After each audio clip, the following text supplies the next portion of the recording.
Assalamu alaikum warahmatullahi wabarakatuh. My dear brothers and sisters, the 10 most blessed days of Dhul Hijjah have already started. In my whole life, I have never been able to pay attention to the significance of these days. اور الحمدللہ جب سے اللہ سبحانہ تعالیٰ نے دین کی understanding عطا کی تو مجھے احساس ہوا کہ اللہ کے نبی صلی اللہ علیہ وسلم نے ایک بہت بڑی بات کی، یعنی انسان کی تمام تر زندگی میں کیے ہوئے سارے اعمال ایک طرف اور ذو الحجہ کے ان 10 دنوں میں کیے ہوئے اعمال ایک طرف، یعنی ان 10 دنوں میں کی ہوئی سب سے کم درجے کی نیکی بھی باقی پورے سال میں کی ہوئی ایک افضل نیکی سے بھی بڑھ کر ہے۔ اللہ اکبر۔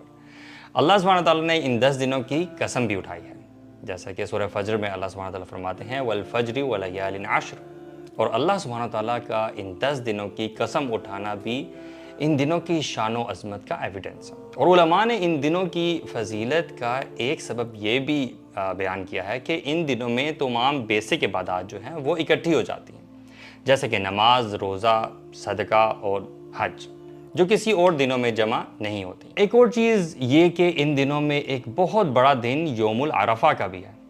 And there is a very amazing hadith about a Yahudi talking to Umar bin Khattab رضی اللہ عنہ saying کہ یا امیر المؤمنین آیۃ فی کتابکم تقرؤونها لو علینا معشر الیہود نزلت لاتخذنا ذلک اليوم عیدا، کہ یا امیر المؤمنین آپ کے قرآن میں ایک آیت ہے جو کہ آپ لوگ تلاوت کرتے ہیں، اگر وہ یہود پر نازل ہوئی ہوتی تو ہم اس دن کو عید کے طور پہ جانتے۔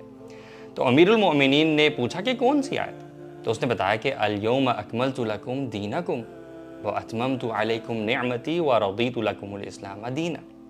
تو انہوں نے کہا کہ ہم بہت جانتے ہیں، وہ جمعہ کا دن تھا اور اللہ کے نبی صلی اللہ علیہ وسلم عرفات میں کھڑے تھے، اور یہ وہ عظیم دن ہے جس میں اللہ تعالیٰ سال کے سارے دنوں میں سے ہر دن کے مقابلے میں زیادہ لوگوں کو جہنم کی آگ سے آزادی عطا فرماتے ہیں۔ اتنی زیادہ فضیلت والے دن، سبحان اللہ، تو ایک منٹ کے لیے تو شاید انسان کنفیوز ہو جاتا ہے کہ how to make most out of these days, اور کہیں ایسا نہ ہو کہ میں یہ دن ضائع کر دوں اور ان دنوں کے بڑے ریوارڈ سے محروم ہو جاؤں۔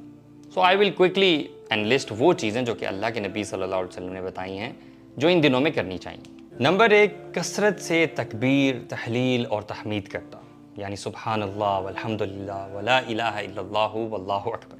نمبر 2، 9th ڈے یعنی یوم العرفہ کا روزہ رکھنا۔ نمبر 3، 10 ذی الحج کو قربانی کرنا، اور جو شخص بھی قربانی کا ارادہ کرے وہ ان 10 ایام کے شروع ہونے سے پہلے اپنے جسم کے ناخن اور بال جو کاٹنے ہیں وہ کاٹ لے اور ان 10 دنوں میں نہ کاٹے۔ نمبر 4، obviously حج کرنا، اللہ جس کو توفیق دے وہ حج کرے اور حج کے جو مناسک ہیں وہ ادا کرے، ان کا بہت بڑا اجر و ثواب ہے۔ اور ان تمام چیزوں کے علاوہ جتنے بھی نیک کام انسان کر سکتا ہے وہ کرے، کیونکہ ان سب کا اجر سال کے باقی تمام ایام سے بہت زیادہ ہے۔ تو اللہ سبحانہ تعالیٰ سے دعا ہے کہ اللہ تعالیٰ ہمیں ان فضیلت والے اعمال سے فائدہ اٹھانے کی توفیق عطا فرمائے۔